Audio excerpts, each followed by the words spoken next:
The following story is based on the records of the United States Air Force, the files of the Hayden Planetarium, and the actual transcripts of the tapes made by Betty and Barney Hill under hypnosis by Dr. Benjamin Simon. The purpose? To penetrate an extraordinary case of double amnesia precipitated by their claimed sighting of a UFO in 1961.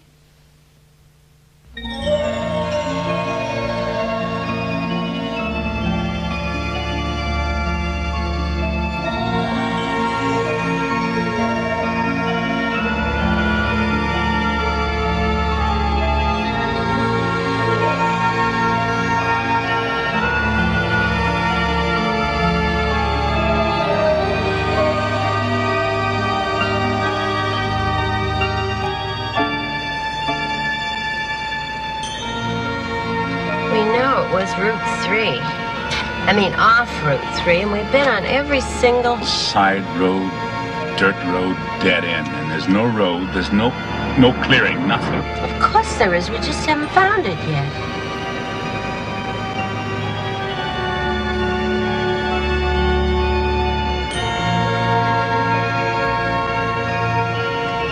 Left or right? I don't know, let's try right.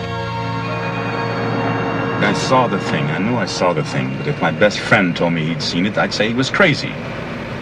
Barney, there have been UFO sightings all over New Hampshire. Are you saying they're all nuts, all those people? Maybe, yeah, maybe. And it's crazy to keep coming back here. It's like a compulsion. Like some of those people you deal with at work. Compulsive gamblers, compulsive wife beaters. What does that make us? Compulsive travelers? What's so bad about that? Because we only travel to Indian Head. We only travel Route 3, looking for a road that doesn't exist. How many times have we been back here, Betty? 7, 8 times. You always end up exhausted and fighting each other. I don't want to fight with you, Betty.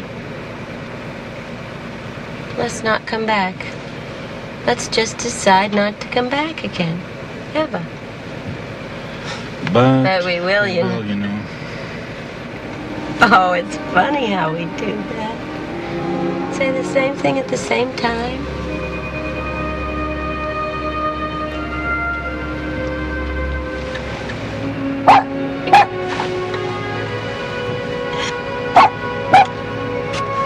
Just a little tolerance, that's all I ask.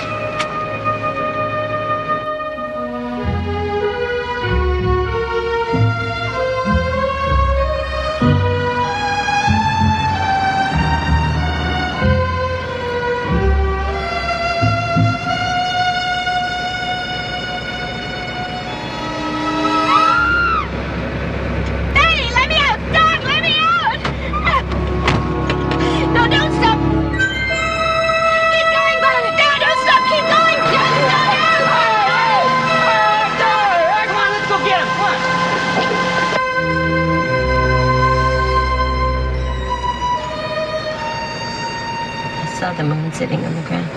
That was a dream, Betty. The men in the road, I saw the men in the road. And then I saw the moon sitting on the ground. Dreams are dreams and reality is reality. We almost smashed up this car because you had a dream. Don't do that, Barney. Please. Don't shut me out. Talk to me. Tell me what you feel. I feel that your dreams are dreams, and that reality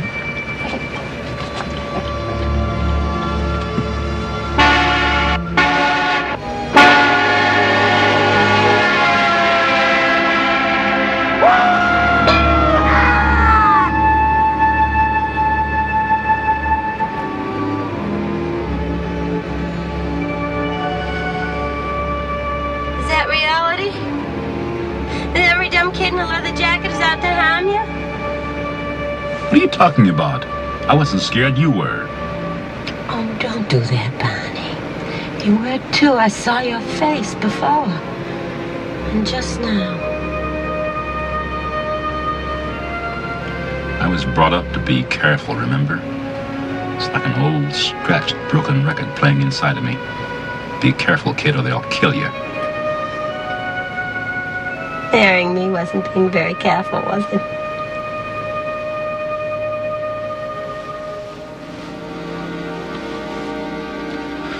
I loved you so much, I forgot to be careful. First time in my life, throughout careful.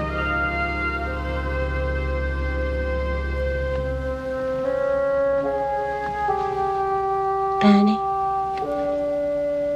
what are we gonna do?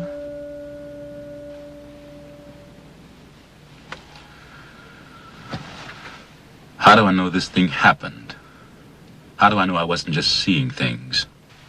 I'm in this terrible position where I know it happened, but I can't get myself to believe it. And it's bugging me so much that my ulcers are kicking up again. Just when they were getting better.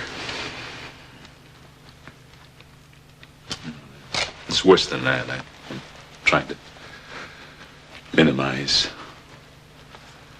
I was out of work for 6 months on disability. The doctor said I was suffering from the complete physical exhaustion, anxiety. And Betty was having those nightmares, sudden fears out of nowhere. Things that are really not like Betty. She's so calm. And it's been almost 2 years since the experience? Yes. I keep trying to remember what happened, where we were. There's a whole area that's lost. 36 miles in there.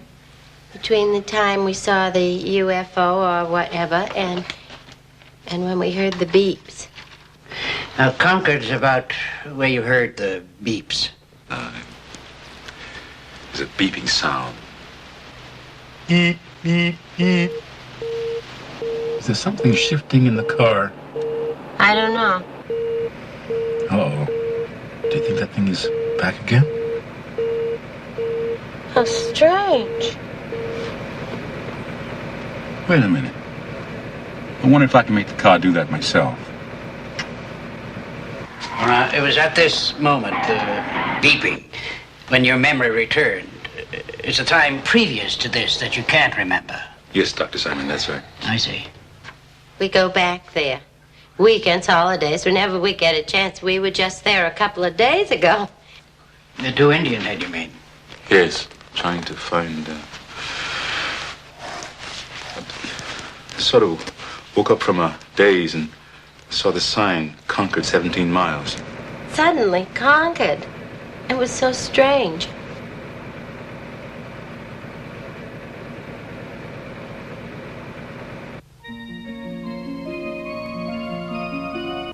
Barney and Betty Hill began general history of their anxiety problems and amnesia, highlighted by their claimed sighting of a UFO at Indian Head 2 years ago. The Hills' clearest memory is their return home from the UFO sighting experience. Treatment is to be centered on their anxiety reaction with their apparent amnesia. Unidentified flying object, secondary matter. Major job is to determine treatment of patients in overcoming this unique case of double amnesia, most probably by means of hypnosis. Barney Hill, 39, works for the post office, is a distinguished member of NAACP, and active in community affairs, Portsmouth, New Hampshire. Well-read, educated, IQ of 140. Previously married, 2 children. Suffers deep guilt about leaving marriage and children, but sees them as often as he can. Also suffers from childhood of racial strife.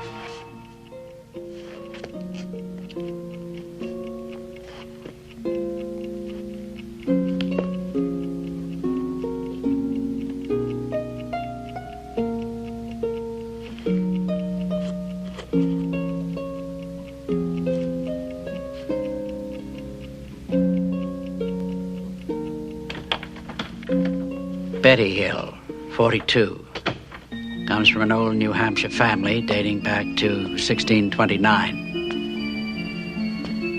Previously married, 13 years, 2 adopted children, now grown. Returned to university after divorce, received degree, presently works as welfare worker for the state of New Hampshire. He has a background of security in both upbringing and heritage. Barney? Barney, did you take the clothes in the house? What? The clothes, did you bring them in? No, I was too tired. I'll bring all that stuff in tomorrow. I don't want you to bring the clothes in the house. About the clock, you said you glanced up at the clock as you were undressing.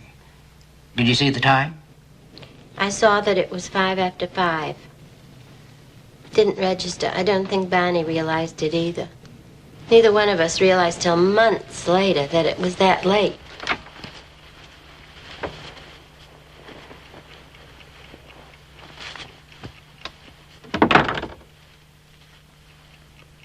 Wasn't that strange, Barney? Whatever it was.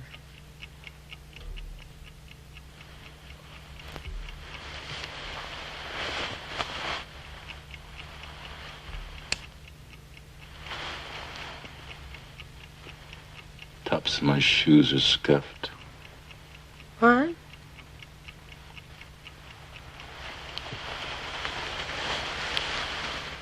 Tops of my shoes are scuffed. I don't understand. How could that be? I don't know.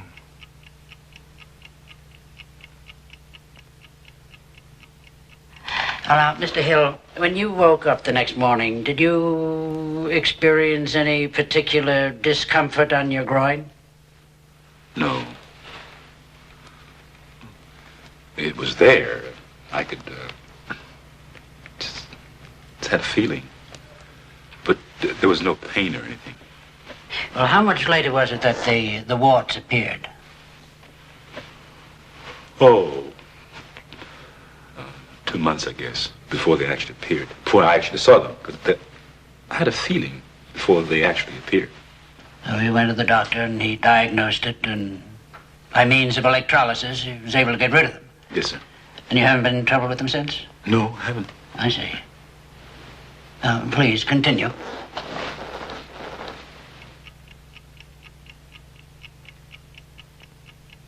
Betty, I don't want to talk to anybody about last night, all right? All right. Guess. If you want to talk about it, we can just talk about it to ourselves.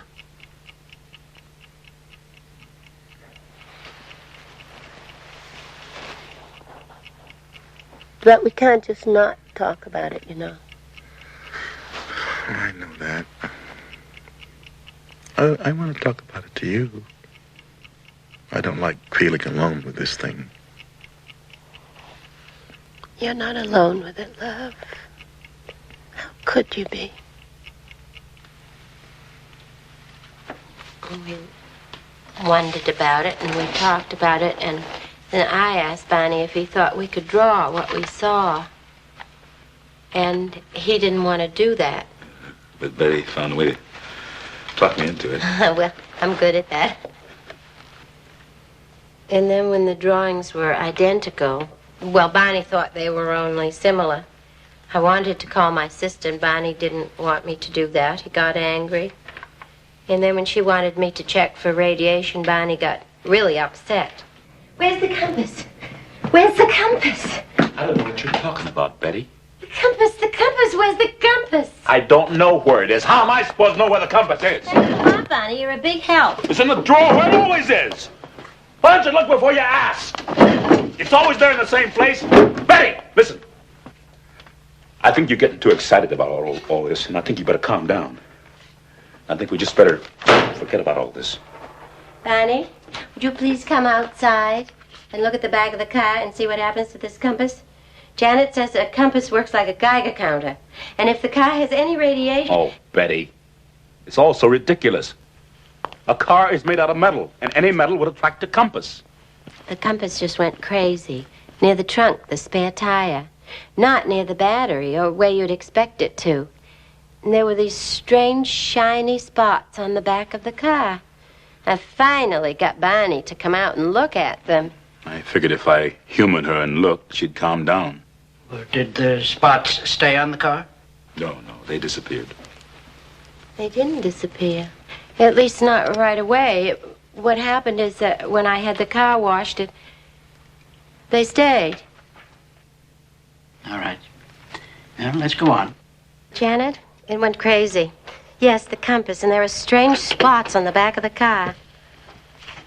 I couldn't call anybody. They laugh at me.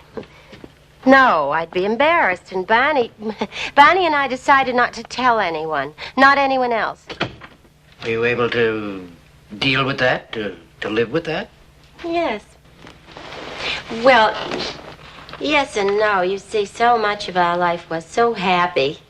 We'd only been married about a year, and so many things were new, especially for Barney. Why especially for Barney?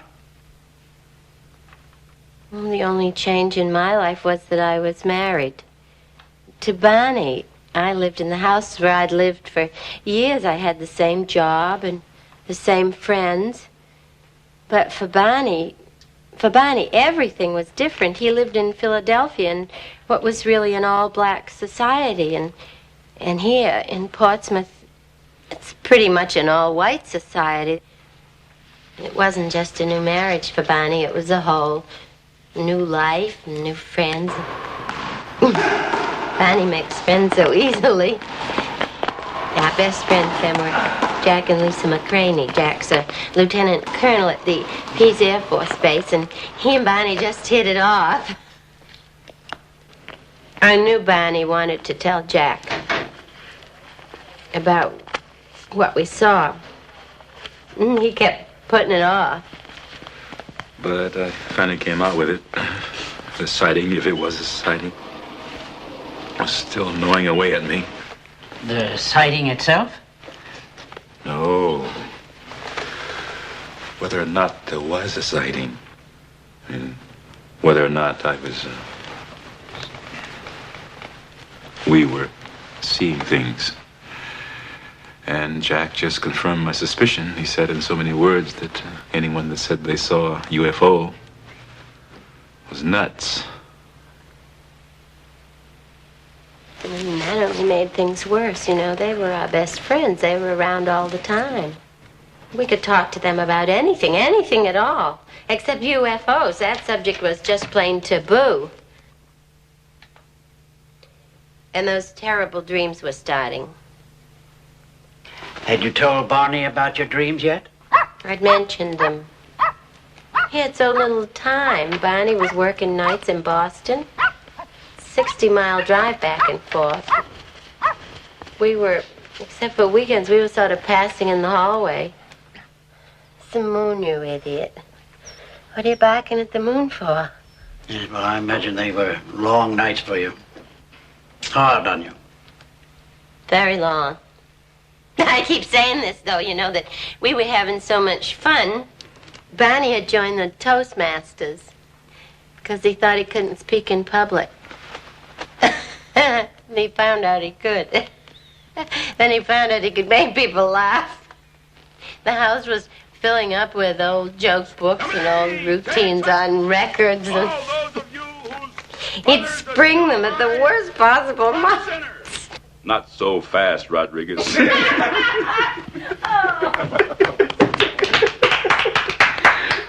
Barney, just sit down. You'll be late. Bossy little thing, isn't she? You never knew she was the oldest of 5 children. Just grew up bossing everybody. Do me a favor, Barney. Wouldn't you really like to sit down? Call off your dog, Bossy. Yeah, just like that, it would change and everything would get terrible. Like that night, Jack and Lisa were having their problems. And Lisa knew we thought we had seen something. Somehow we got onto buried Goldwater. Goodness only knows how we got onto buried Goldwater. I heard myself saying, You know, the trouble with you white people Don't call me you white people. Don't ever call me you white people. You can say those white people, but don't include me, Barney Hill. I'm not white, I'm human. Well, I didn't ever say that again. No, you didn't.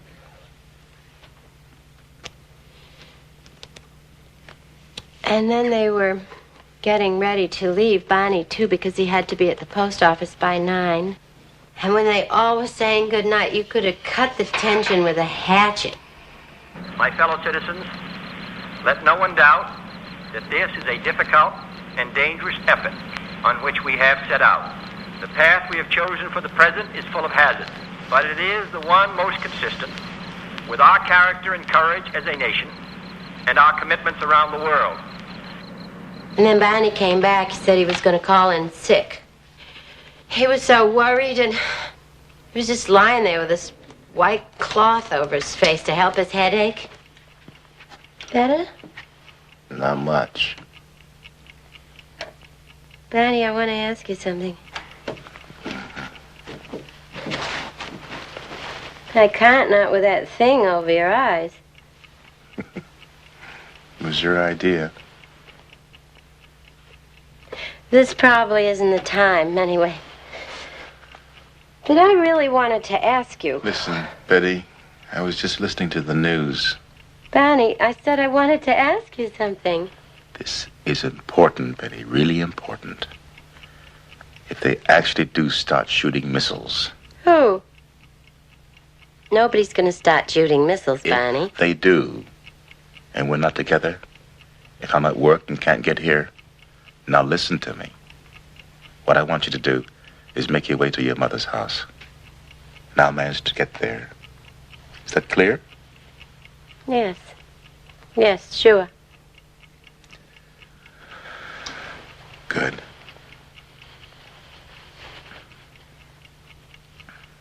Barney, what I wanted to ask you before was how come we can talk about this UFO business together and wonder what it was together?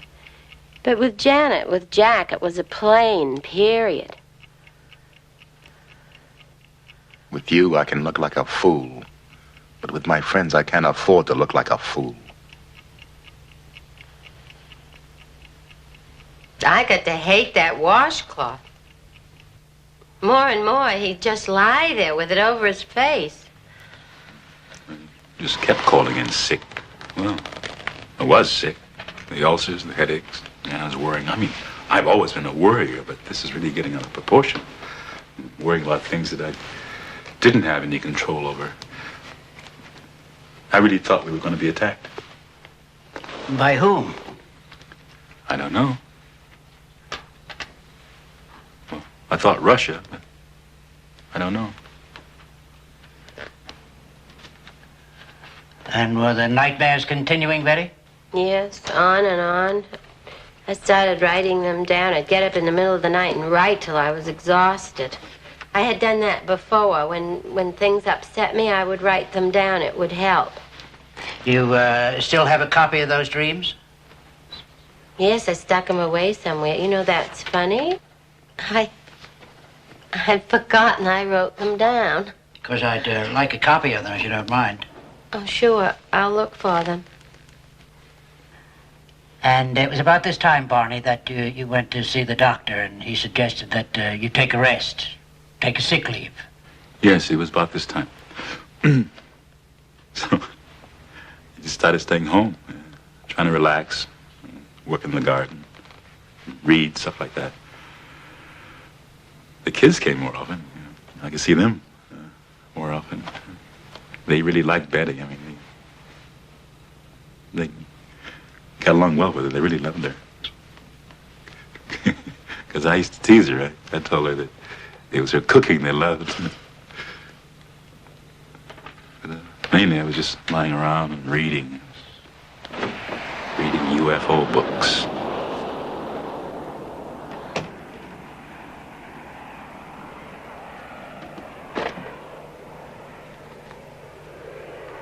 Hi. Hi.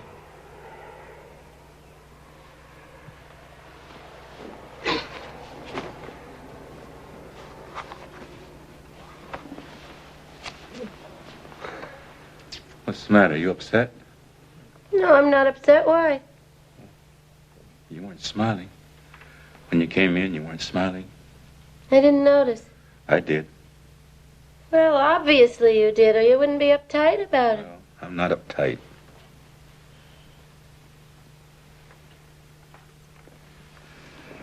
Sorry about that. I'm uptight. What about? Well,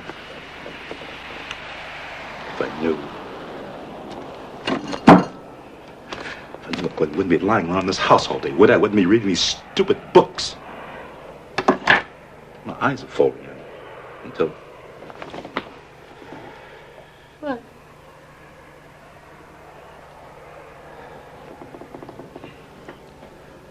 Till I think I'm nuts as they are.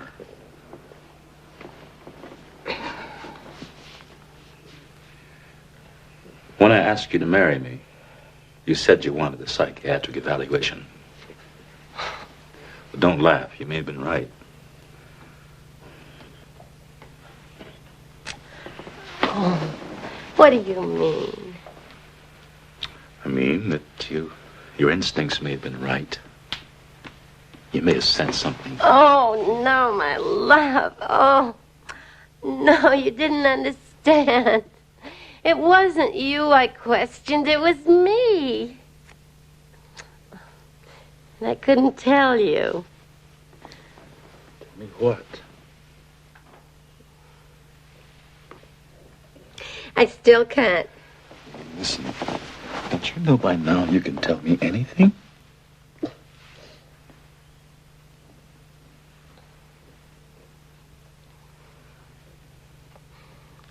I'm not pretty.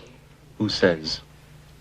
Nobody. It's something I know. Something I've always known. I'm not pretty. And that's nonsense. And what's it got to do with a psychiatric evaluation of me? Oh, you don't understand. I was afraid you thought you loved me. You thought I was pretty because I was white.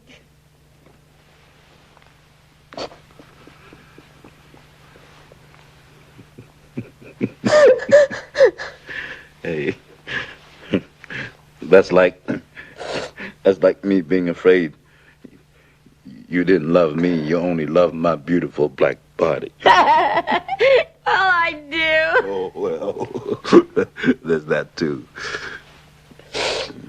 You're right. You're not pretty. You're beautiful.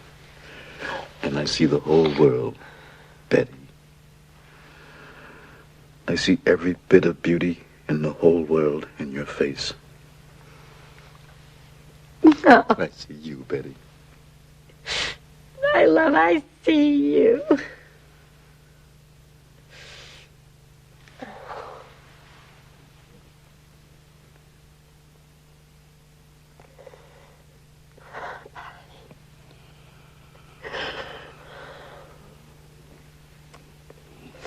This is the way it should be. This is the way it was. Well, finally I convinced him that we had to report it. She cried. That's really what did it. Well, whatever did it, we did call. Yeah, I wasn't too impressed with how the Air Force handled it. But when Wayne Webb from the Hayden Planetarium contacted us, then I knew that Betty was right. And that we had to tell everything we saw.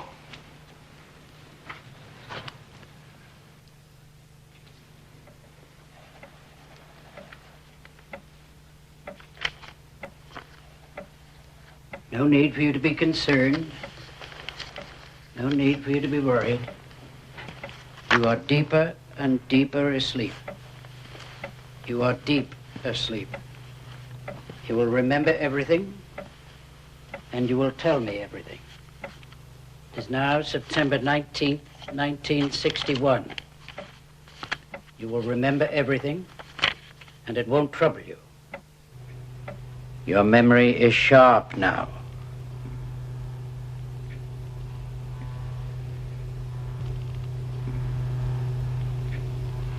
I want you to go back to the time of your vacation in Montreal, beginning with the time you left your hotel in Montreal. Yes.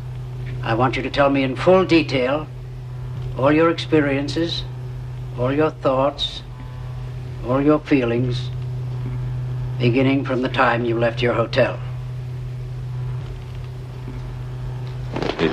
Were you in Montreal?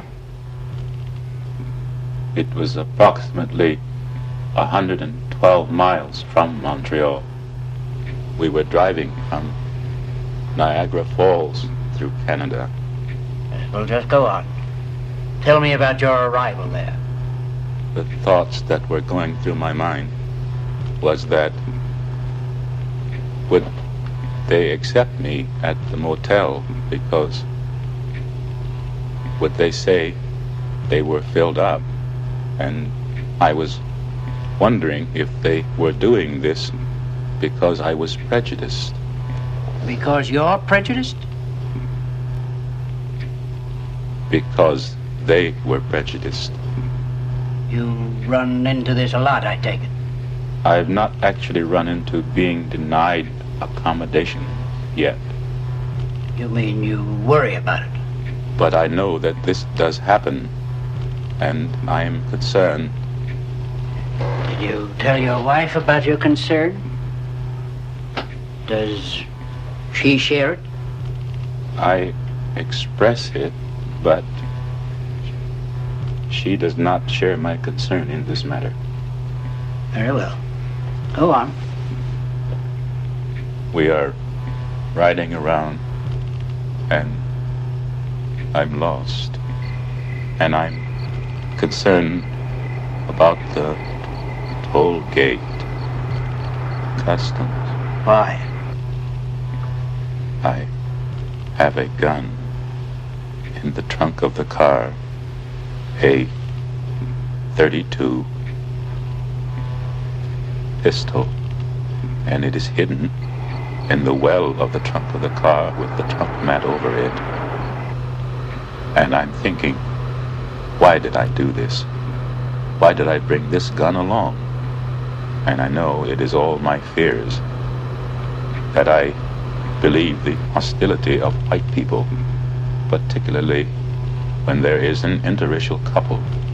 Yes, well, go on. Your memory is sharp. Where are you now? Now, we're in the country part of New Hampshire on Route 3, and I'm thinking, I've got to get a hold of myself and not expect hostility when it was no hostility there. And I look up through the windshield. I look up through the windshield of the car where Betty saw a star. Oh, that's funny. But I said, Betty, that is not a star, it's a satellite.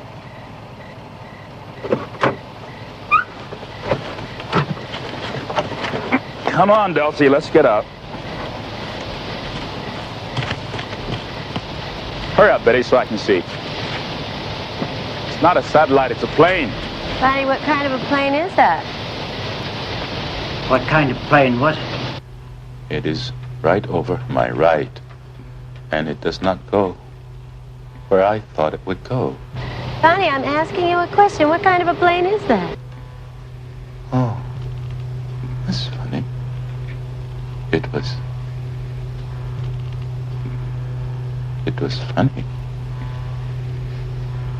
They're coming around toward us. They're changing course. Just a Piper Cub. Barney, it's not a Piper Cub. You saw a small plane. Barney, that's not a plane. It's still following us. Barney, where are you going? I just want to see it. Still there. It's coming closer. It is not. It is not coming closer. Just way up there. Betty, what are you trying to make me believe?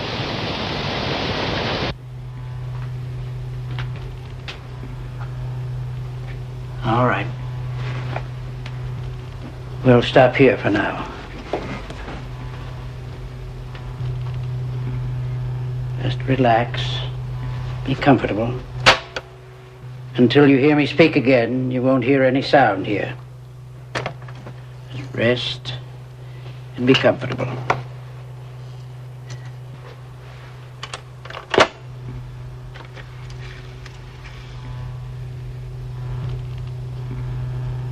All right, you may proceed now. And I am wondering, why doesn't it go away? Do you still think it was a small plane? And I'm wondering why these pilots, why, they shouldn't do that. They shouldn't do that. And I can't hear any noise. And I think this is ridiculous. I can't hear any sound. And I want to get back in the car and get out of there. I gotta get out of there. And it is still coming around towards us. And I look up and down the road, and I think how dark it is. And I think, what if a bear were to come out? And Betty is looking. I think she said, and I'm mad with her. I think Betty is trying to make me believe this is a flying saucer. And I am wondering, why doesn't it go away? I want to wake up. You won't wake up. You're in a deep sleep. You can go on.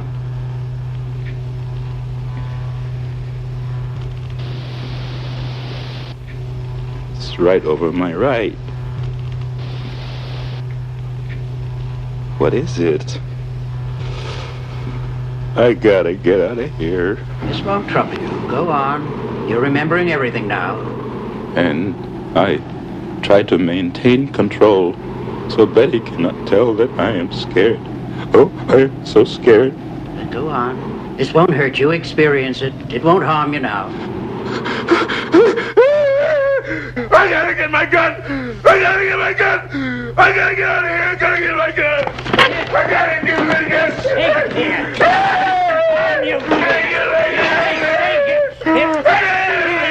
Nothing can harm you here. Here. You're in a deep sleep. You can remember nothing. Now calm yourself. Calm yourself. Here, come on. Now, come on back. And sit down.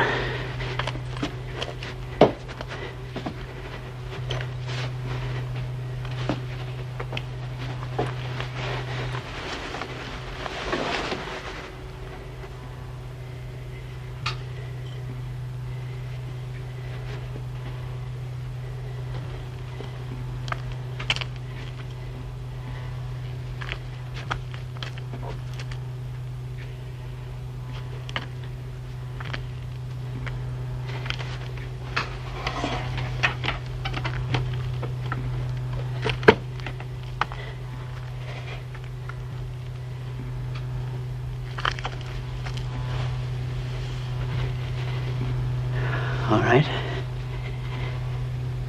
You can wake up now. You can remember everything. Just go on remembering. There's no need for you to cry out. You're calm now. You still feel you have to get your gun? Yes. It meant to harm you, you felt? Yes. And I open the trunk and I take it out and I put it in my coat. And I look and I say, I'm not afraid. I'm not afraid. I'll shoot it down. And I run out across the road. And there it is, up there.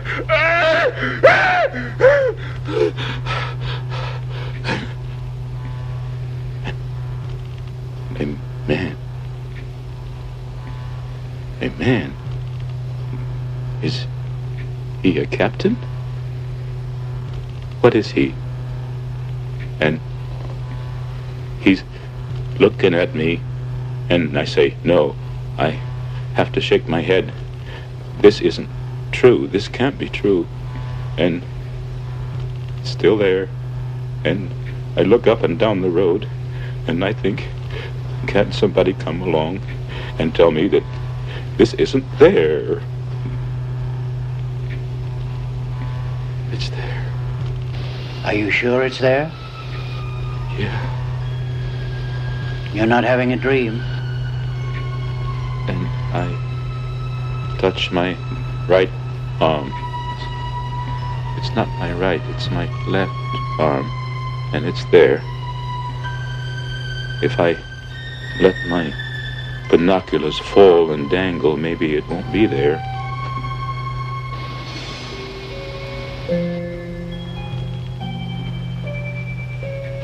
But it's there. Why? What do they want? What do they want? And this one person looks friendly to me. He's friendly looking.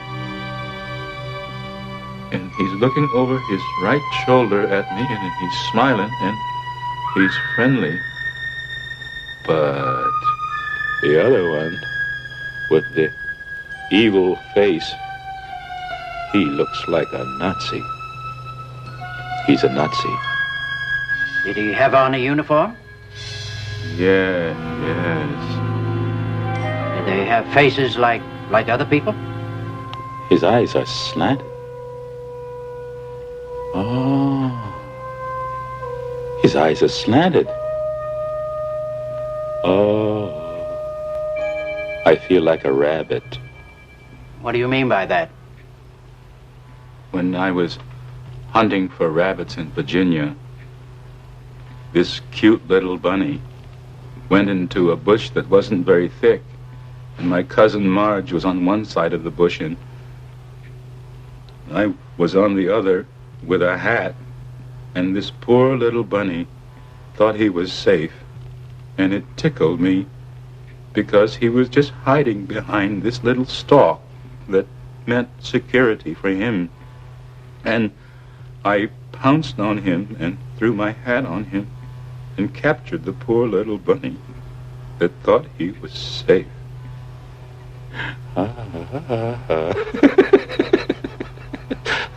Isn't that funny? I thought of that standing out there in the field. I'm that bunny. I'm gonna be pounced on. I'm that bunny. This creature is trying to tell me something. I can see it in his face. Are its lips moving? No. His lips aren't moving. But he's looking at me and he's saying to me, don't be afraid. Did you hear him tell you this? No. You felt he said it? I know. And he said, just stay there, he said. And he's telling me not to pull the binoculars away from my eyes. And oh, God, give me strength. I'll fight it off. I'm not afraid. And I run out across the road, and there it is, up there. Oh, those eyes. Oh, can't I please wake up? Just a little longer. You'll get through this, all right. I don't understand. The eyes don't have no body. They're just eyes. Oh, that's what it's got to be. It's a wildcat up a tree. That's what it's got to be. Oh, I know. It's the Cheshire Cat in Alice in Wonderland. It disappeared too, and only the eyes remain. Oh. You don't seem to be frightened anymore. No, they're not gonna do anything bad. Just floating about. I'm not Bunny. I've been captured. But just floating about. It's so ridiculous, isn't it? Oh, really funny. I wonder where they come from.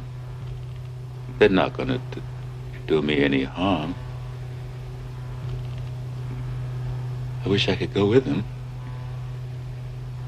Oh, what an experience to go to some distant planet. Maybe this will prove the existence of God. Isn't that funny? To look for the existence of God on some other planet.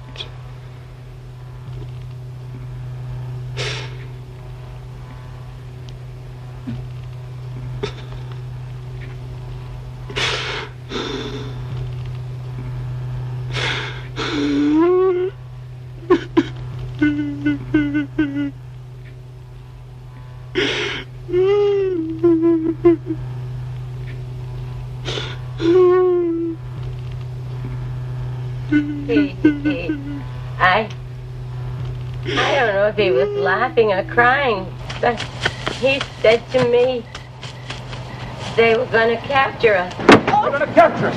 We gotta get out of here. Look out, you can see them. They're right overhead. They're right directly over our car.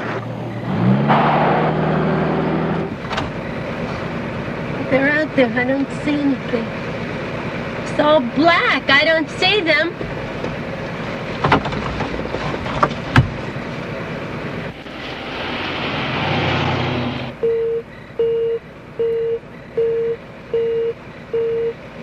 What's that? What's that noise? I don't know. Now, just a moment. This was the first series of beeps, when your amnesia begins. I don't want to. There is the second series of beeps, when your memory returned. I don't know. Well, you will remember, clearly.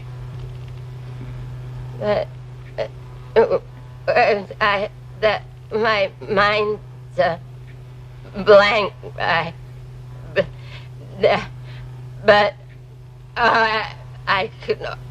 I almost remember. You can remember. Oh, I get this point. I can't get beyond those beeping.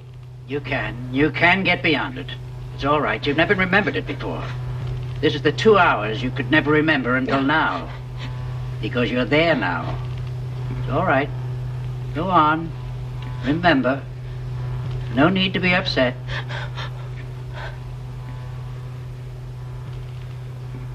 I'm not supposed to. Not supposed to? Who told you you're not supposed to? They did. All right. You're calm. Calm.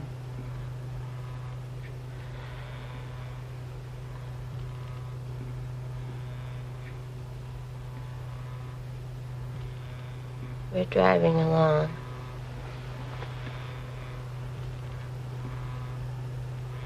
I don't know where we are. I don't even know how we got here. Barney and I, we were driving. I don't know how long. I don't know how long. We haven't even been talking. I was just sitting there, feeling that something's going to happen.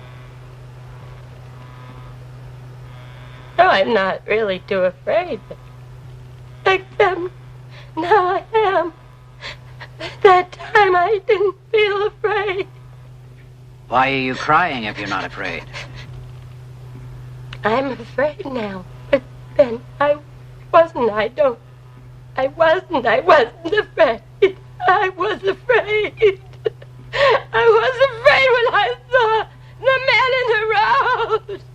The men in the road? I've never been so afraid in my life before. Tell me about the men in the road. It's all right. You're safe here. Tell me about the men in the road. Betty, don't fall asleep. I want you to stay awake so you can remember. Tell me about the men in the road.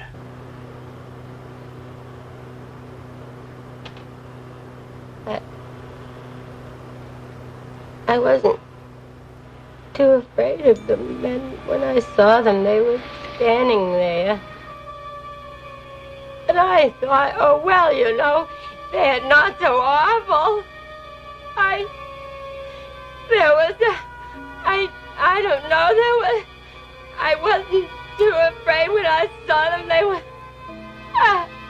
were just, no, I couldn't get a good look at them.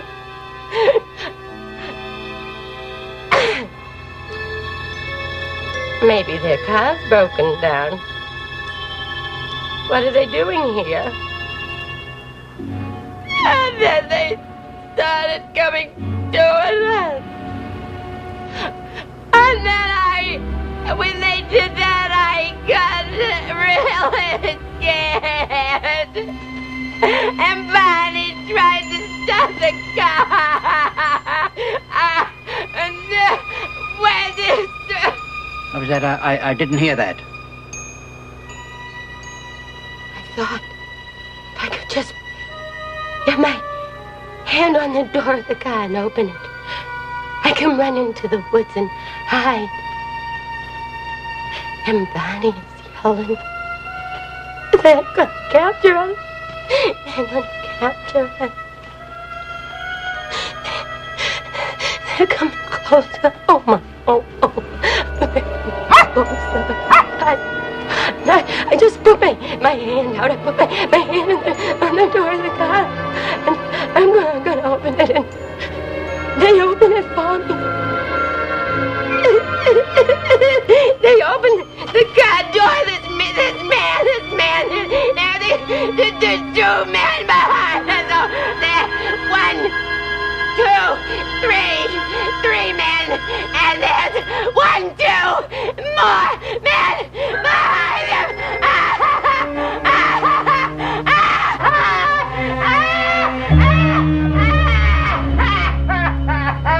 All right. You'll stop there for now. You'll be relieved and relaxed. When you wake up, you won't remember anything that's transpired here. You won't remember anything until I ask you to recall. All right. You'll be comfortable and relaxed and at ease.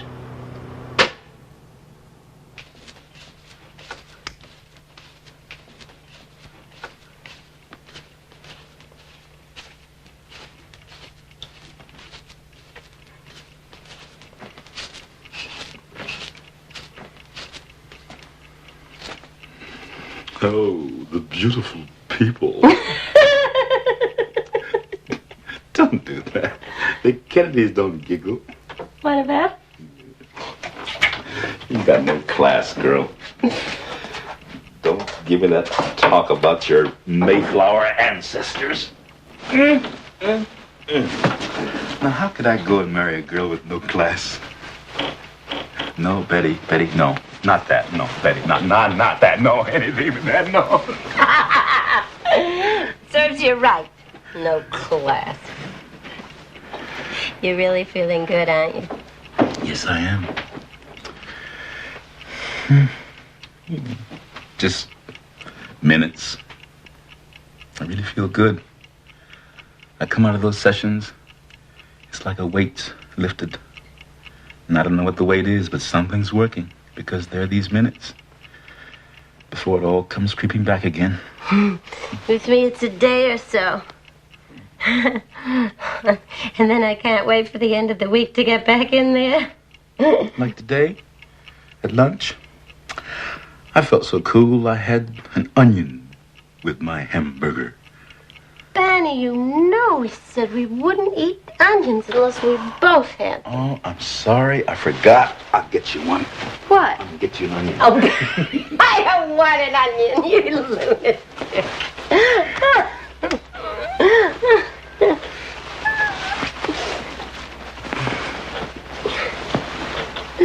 It's really strange, isn't it? It really is. So amazed. So curious. Just dying to find out what's going on in there. So am I. It's amazing. I didn't think I could be hypnotized. It's so unlike me. Just have to be in control all the time. But I walk in there and bang! I guess I trust him. Me, Barney Hill, trusting somebody. Except me? In him. Yeah, it's funny. I trusted him right away. So did I. Oh, yeah, but you're used to trusting people. You know me. I'm not paranoid. It's just the whole world is out to get me.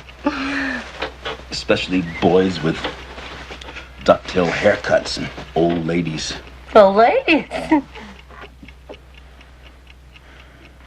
What, are you kidding? Yeah, sort of. No, not really. My earliest memory, except that I don't think it was really a memory, just that my mother told the story so much that I feel I remembered it. I was just a baby, 6 months, 9 months, and we moved into an all-white neighborhood in Philadelphia. And my mother put me out on the porch in a carriage. She came out just in time to see an old lady sneaking across the porch with a pot of boiling water, and she was going to dump it on me. Oh, Barney. You're not crazy. Well, I don't know. Maybe it didn't really happen, but I grew up on stuff like that. All those summers in Virginia. I remember my uncle and all the men on the farm sitting up on the porch all night with their loaded guns. All night because they were coming. They said they were coming, but they didn't come. I know. No. I don't know. Well, there's no way I could ever know, is there? No, thank God. My fears? You know, it's odd. My fears aren't ever of the real. No, it's what I don't know. The unknown. Death. Lost time and... Really. The unknown. It's not that frightens me. It's not being in control. The idea of not being in control.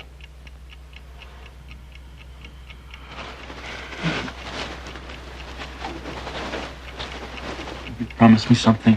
If I get a stroke, something like that paralyzes me so I can't, would you put a pillow over my face? That's not fair, Barney.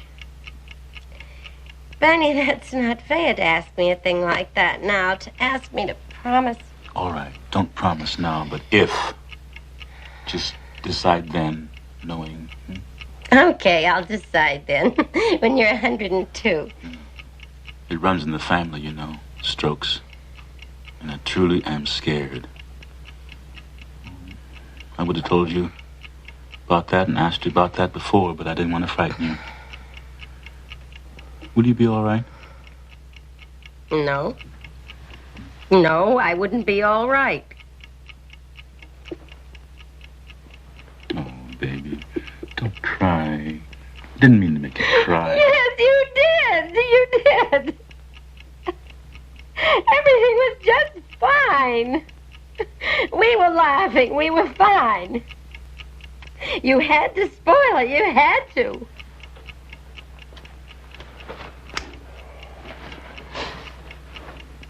I'm sorry. I know. So am I. Oh, we're always sorry. We keep right on doing it. And we're sorry. Why? Oh, will we ever know why? Go on, Betty. It's all right. You can go on now. I don't know what happened. You can remember everything now. What did these men look like? Did you see their faces? No. How were they dressed? Did they have on a uniform or ordinary clothes? I couldn't say. I don't know. I can't remember. I'm not supposed to remember. All right. Your memory is sharp now. You needn't worry. You can remember everything. Now tell me what happened. What are you thinking now? I'm thinking I'm asleep. Asleep in the car? I'm asleep and I've got to wake up. I don't want to be asleep. I keep trying to wake up. And then I open my eyes. I'm walking through the woods. I open my eyes quick and I shut them again. And Barney is behind you? There's a couple of men behind me, and then there's Barney. There's a man on each side of him. And my eyes are open, but Barney's still asleep. He's walking and he's asleep. And then I begin to get mad. And I said to myself, who the heck are these characters and what do they think they're doing? And I turn around and I say, Barney, wake up. Barney, why don't you wake up? And I'm getting really annoyed at Barney. And I say, Barney, wake up. Is Barney his name? And I wouldn't answer. And then the leader, there's no reason to be afraid. We just want to do some tests. And then when the tests are over, we'll take you and Barney back to your car. You'll be on your way back home in no time. And then come to a clearing. And there was, I wish it were light so I could get a better picture of it. There's a ramp to the door. The object was on the ground. The moon sitting on the ground. The object was on the ground? I think that's the same one I saw in the sky. And I thought it was the moon. We go inside, and there's a corridor to the left. In the corridor, there's a room. Man who spoke English is in the room. And then another man comes in. I haven't seen him before. I think he's the doctor. And they both look through this machine here and here. What do you think they were doing? I have an idea. They're taking a picture of my skin. They're doing all kinds of things. And then they took something like a letter opener, only it wasn't, and they scraped my arm here.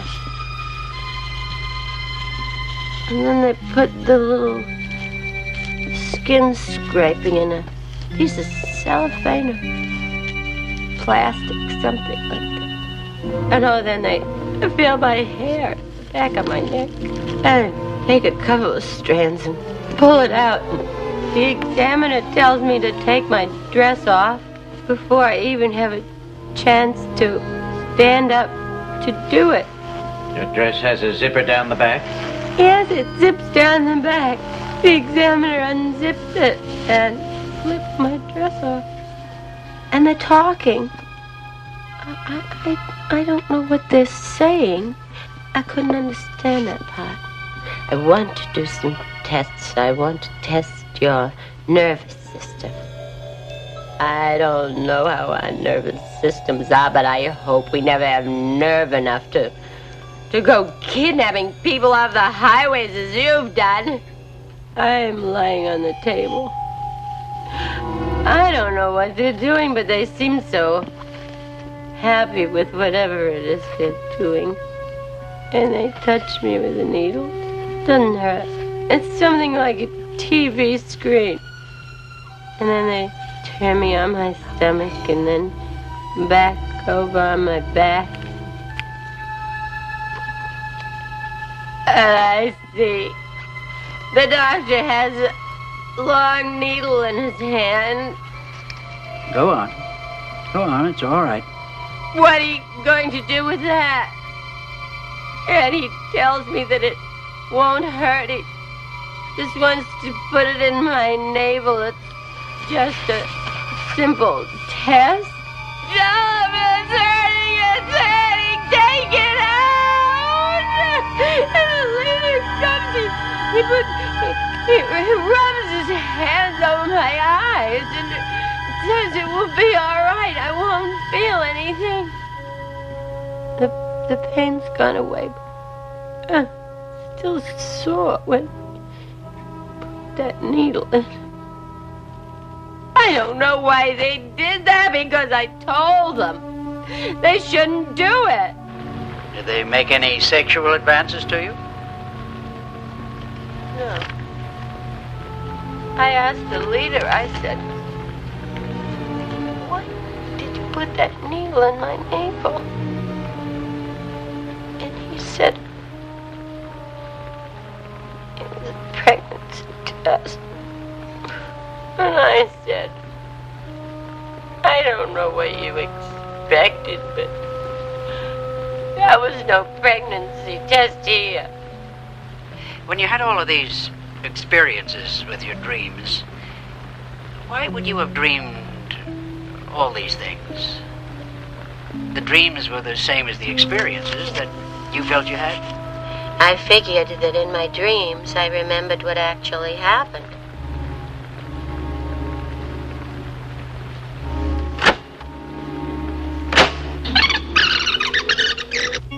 Did these men speak to you?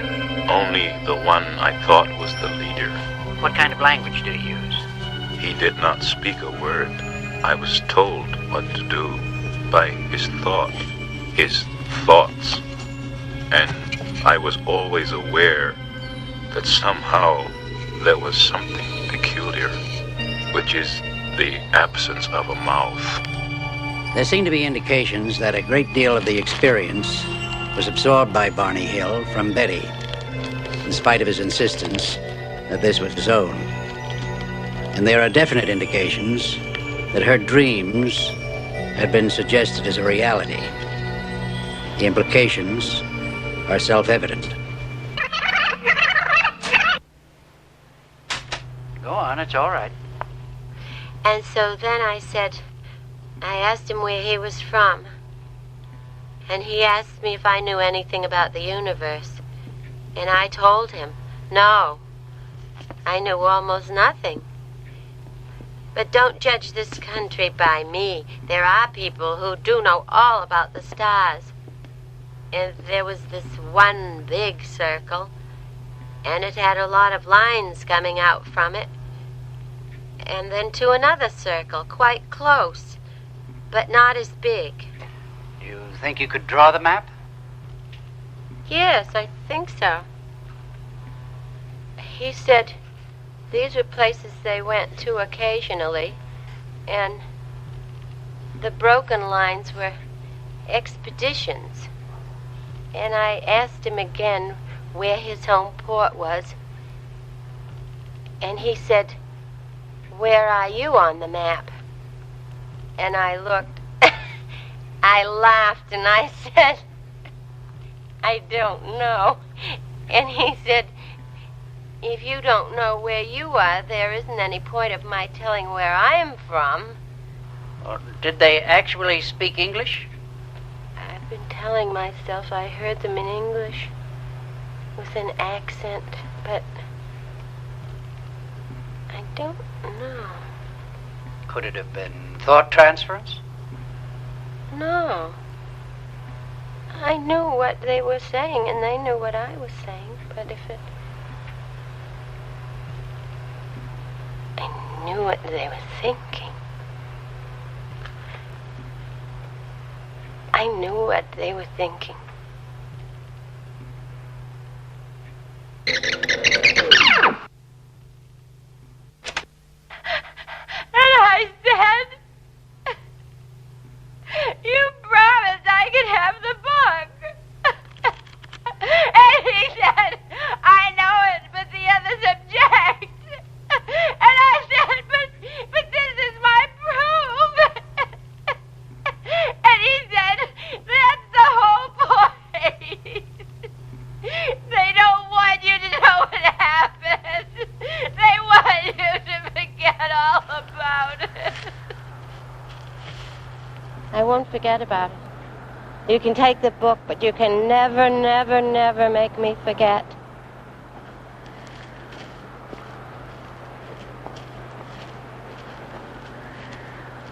I'll remember if it's the last thing I do.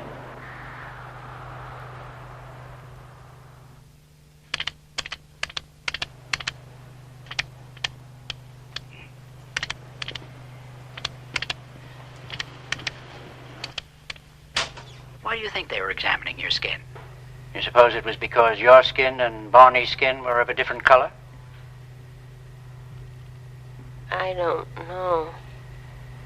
I think it's because their skin and mine were different.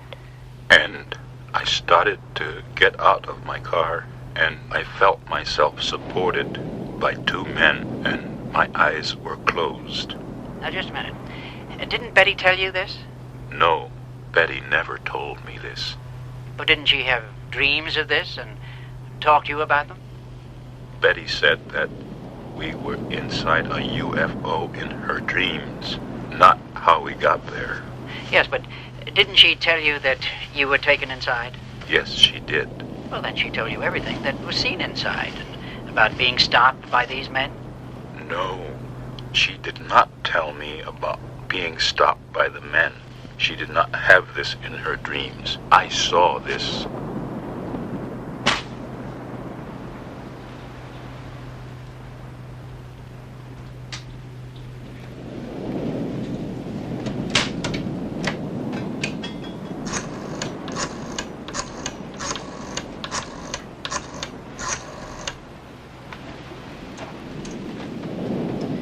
General Davidson, please. Jim. Ben. Look, I've got a problem. As I see it, there are four possibilities. One, they're lying. I can discount that because they're honest people, high integrity. Two, there's a case of dual hallucination. It's improbable for reasons I won't go into. And three, the incident was a dream or an illusion. Now this, I intend to explore further. What makes you think it was a dream? Well, I didn't say I thought it was a dream. I said I'd explore it further. You know, I remember you saying exactly the same thing about a young lady in freshman biology, that you thought you were in love with, that you wanted to explore that. All right. Now, the reason I'm going to explore it further is because a background existed. A sensitized background existed on which a fantasy could be imprinted to be experienced later as a dream. Now, hold it, Ben, you lost me. Yeah, well, forget about that. I can't discuss the personal aspects of this. But what I really want to know is the sighting of a UFO probable? More important than that, has there ever been an actual case of an abduction aboard a UFO? Is that possible? Do you want the official Air Force position, or... Well, I want whatever you can tell me. All right. The official position is, we don't know. Now, you think you could take that a step further? Yeah, but not too much. Because each year, after investigating about 1,500 reports of UFO sightings, We've come up with a 95% explained natural phenomenon. I mean, balloons and things. Balloons, weather inversions, kooks, and 5% unexplained. Now, that unexplained is never denied. We just file it under the heading of insufficient data. But Ben, as a friend, I'll tell you, I wonder about that 5%. There are just too many reports, good people, sound people, and we can't seem to find any answers that make any sense. So as for the sightings, yeah, I really wonder about them. But for an actual abduction, now that I never heard of. And offhand, I'd say that it's Extremely unlikely. No, I'm not saying that. What I'm saying is, I think a sighting is possible. But an abduction? Ben, I'd have to have an awful lot of proof, an awful lot of facts. So you're saying that without the facts, you'd consider it highly improbable, even impossible? Yeah, Ben, that's what I'm saying.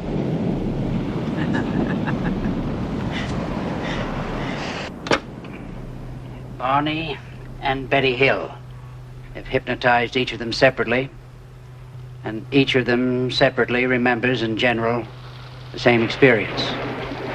I suspect that in this stage of therapy, the sighting of an object, which could possibly be a UFO, triggered an externalized fantasy, a fantasized trauma which the Hills have projected their inner turmoil. I just had a hysterical thought. What if Dr. Simon were a spaceman? Oh, Betty, don't be ridiculous. Neither Barney Hill nor Betty Hill realize that their experience, as described, is almost identical to the long report that she wrote about her dreams. If he changes his mind and decides not to let us start listening today. Of course he's gonna let us listen. He said so. Oh, Barney, don't be ridiculous.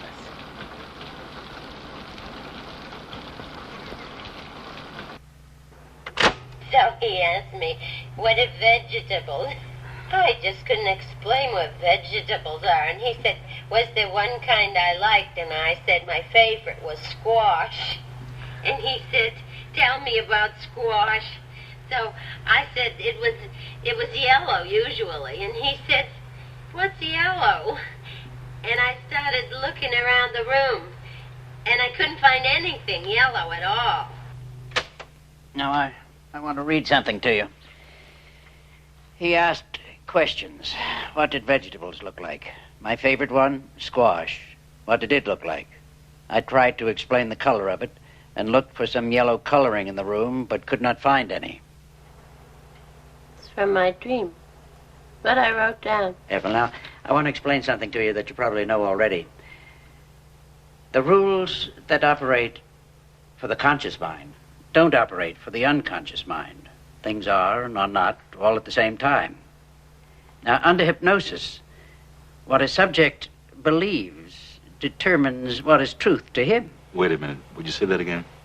Well, in other words, what comes out under hypnosis, you believe to be true. It is true for you. But a fantasy or a dream can be as true for you as reality. I said I hoped that somehow we would meet again. Maybe he would come back. And he said, well, he would try. And then they all turned and started to go back. And I get up to the car, and Barney's inside, and I say, come on out and watch him leave. Don't be afraid, Delcy. There's nothing to be afraid of. And so we're watching them leave, and it starts glowing, getting brighter and brighter. It's a large ball, a big orange ball, and it's glowing and rolling just like a ball. And I'm so happy. Suddenly, the ship became a bright glowing object, and it appeared to roll over like a ball, turning over about 3 or 4 times, and then sailing into the sky. There's one thing I don't understand. Suppose it was a dream. Could we have both had the same dream? Well, that's an aspect that's been puzzling me, and no, I don't think it could. At first I thought, because Barney was more ready for a trauma, that he had transferred a fantasy to you. Then I thought because it seemed more likely that you had transferred your dreams to Barney. Because Barney is more susceptible. Well, I'm not quite sure how to take that. But I'll tell you something. I don't really care if it's a dream or real, because the longer these tapes play and the more we listen to them, deeper and deeper we get into it, I feel as though something is being lifted off my shoulders. And it's better than suffering with it, you know. All those anxieties and wondering. That's the whole point. The point is to relieve the anxieties. How do you feel now, Betty? I feel fine. I guess it was just the fear of the unknown had me so scared. And I don't want to be operated on. You don't want to be operated on. What makes you think of an operation? Oh, I just remembered something. I don't know if I went into this detail or not when I was hypnotized. What detail? Well, as I was listening to myself... Oh, I don't know. Maybe it's just psychological. I don't want to hear any more of that for a while. What detail? As I was listening to myself, I remembered what they examined my drawing with. It was a circular instrument, and they pressed down with it. You know that small ring of warts that developed in an almost geometrically perfect circle around my groin? Since the therapy began, it's become a little painful and inflamed around the whole area. And I was wondering, those warts originally appeared way back in 1962 when I had no conscious memory of the events aboard the craft, right? Now here it is, 1964, and they get inflamed. How's that possible? I don't know. It may still be part of a shared fantasy. But I just don't know.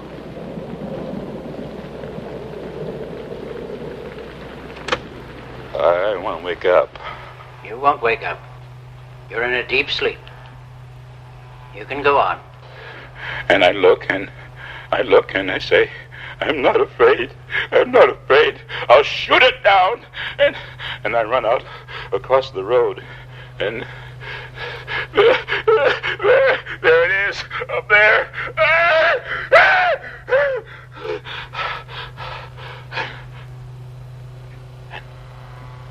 And man. And oh, God, give me strength. I'll fight it off. I'm not afraid. And I run out across the road, and there it is, up there. Oh, those eyes. Oh, can't I please wake up? Go on. This won't hurt you. Experience it. It won't harm you now. I gotta get my gun. I gotta get my Turn it off? No. I gotta get out of here. I gotta get my gun. I gotta get my gun. I don't like them putting their hands on me. I don't like them touching me. It's all right, Barney. Just be calm. It's all right.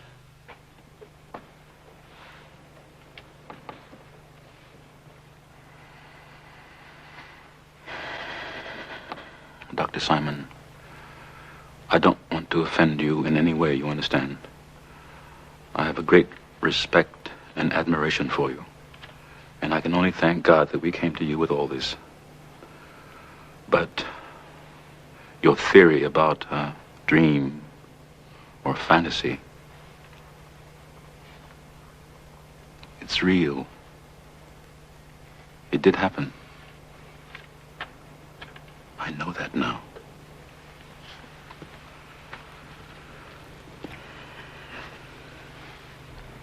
I know it.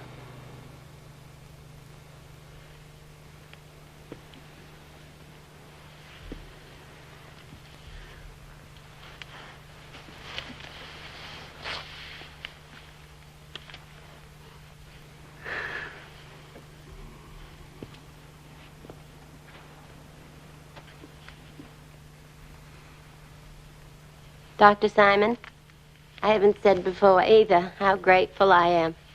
I just want to say, too, thank God we came to you with all this. Well, thank you, Betty. Barney. Thank you both.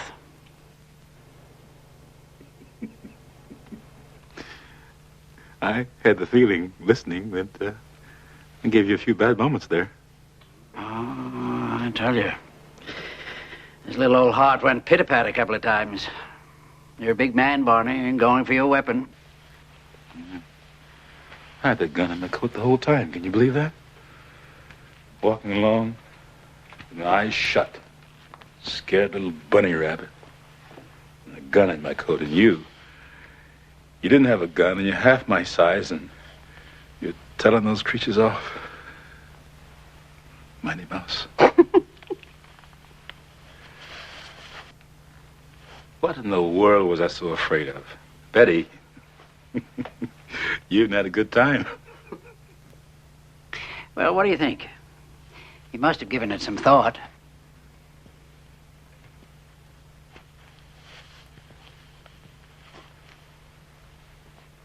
The bunny. Capture. Bondage. Of any kind. Yeah. Of any kind. The dark. The dark? Well, that's all I did, you know.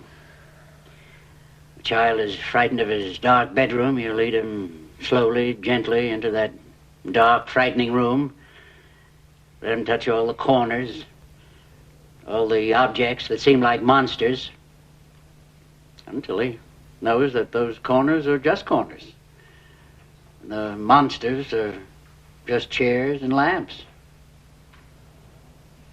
Dark bedroom, spaceship, or the mind. Hey, listen. The next time we go in the dark together, will you please, for Pete's sake, tell me to keep my eyes open? I did. You didn't listen.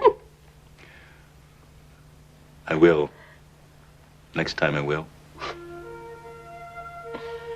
With active treatment discontinued, Barney and Betty Hill settled down to their routine life. Betty Hill's schedule as a social worker for the state of New Hampshire was both demanding and rewarding. Barney Hill continued in normal fashion at the post office department and increased his community and political activities. He served on the board of directors of the United States Civil Rights Commission, the NAACP, and the Anti-Poverty Program. As their doctor, I felt that their treatment had been successful. The primary purpose, to penetrate the amnesia in order to relieve their anxieties, had been accomplished. The question concerning the real or fantasized aspects of the trauma remains a question. Daddy, you were so silly. And I'm so proud of you. Oh, so proud. You remember when we were in the middle of all that mess? We were fighting all the time about just everything. Well, I told you that. No, well, first you said that. Well, you know, you were talking about if you had a stroke, and you asked me if I would be all right. I remember. And I told you I wouldn't be. Well, Barney, that's not true what I said. I would be all right. You know why? Because you've given me so much love, so much laughter, snatches of song. That's the rest of my life. So I could be alone if I had to. And I would be all right. And you made up for every bit of unhappiness that I've experienced in my whole life. Oh.